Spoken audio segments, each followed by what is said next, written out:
Tudo ótimo. Tudo bem com vocês, plateia? Feliz dia de São João.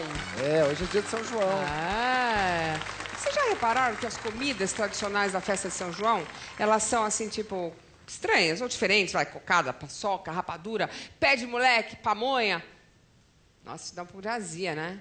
Eu acho que é por isso que o símbolo de São João é uma fogueira. Que a coisa desce assim, queimando, né? Não sai... Eu acho que é por isso que a gente sai soltando rojão depois, né? Quer ver? Ai, Diogo.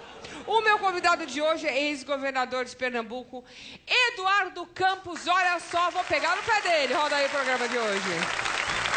Uma coisa é mandar, outra coisa é liderar. Não, São tá coisas bom. diferentes. Então, você explica isso pro meu marido? Aí você lidera Ele por quer mandar exemplo, a comida da casa. não me complica.